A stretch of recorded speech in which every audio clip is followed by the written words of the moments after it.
यह एक शांत और साधारण गांव की रात थी। चारों ओर सन्नाटा पसरा हुआ था। आसमान में तारे टिमटिमा रहे थे। अचानक आकाश में नीली और हरी चमकदार रोशनियां फैलने लगीं। पहले तो लोग सोच नहीं पाए कि ये क्या हो रहा है, लेकिन फिर पूरा गांव उन रोशनियों की ओर देखने लगा। ऐसा दृश्य पहले कभी नहीं देखा गया था। गांव के पास वाला घना जंगल अचानक तेज रोशनी से भर गया। जानवर चौंक कर भागने लगे। एक उड़न तश्तरी, गोल आकृति की चमचमाती चीज, जमीन की ओर उतर रही थी। उसके उतरते ही पेड़ हिलने लगे। धुआं और गर्मी की लहर फैल गई। जमीन पर जलने के निशान और टूटी हुई डालियां बिखर गईं। जैसे ही उड़न तश्तरी का दरवाजा खुला, उसमें से एक अजीब प्राणी बाहर आया। उसकी त्वचा नीली थी, आंखें बड़ी और काली थीं, और वह एक चमकती हुई रोशनी वाली पोशाक पहने हुए था।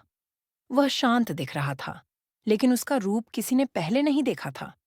गांव का एक छोटा बच्चा, अर्जुन, जो अक्सर जंगल में खेलने जाता था, वह उस जगह पहुंच गया जहां सब एलियन भी उसकी ओर बढ़ा और दोनों के बीच कुछ पल की खामोशी के बाद एक दोस्ती की शुरुआत हुई। अर्जुन ने मुस्कुराकर हाथ बढ़ाया और एलियन ने हल्के से उसका हाथ छू लिया। अर्जुन ने एलियन को गांव और धरती के बारे में बताया और एलियन ने अपने ग्रह की बातें। एलियन ने उसे एक चमकती हुई डिवाइस दी।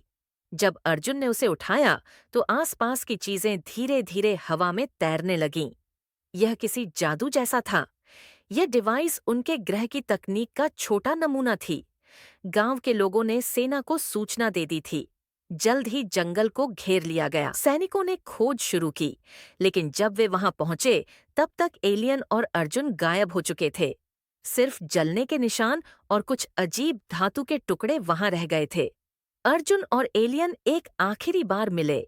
एलियन ने अर्जुन की ओर देखा, जैसे कह रहा हो, हम फिर मिलेंगे।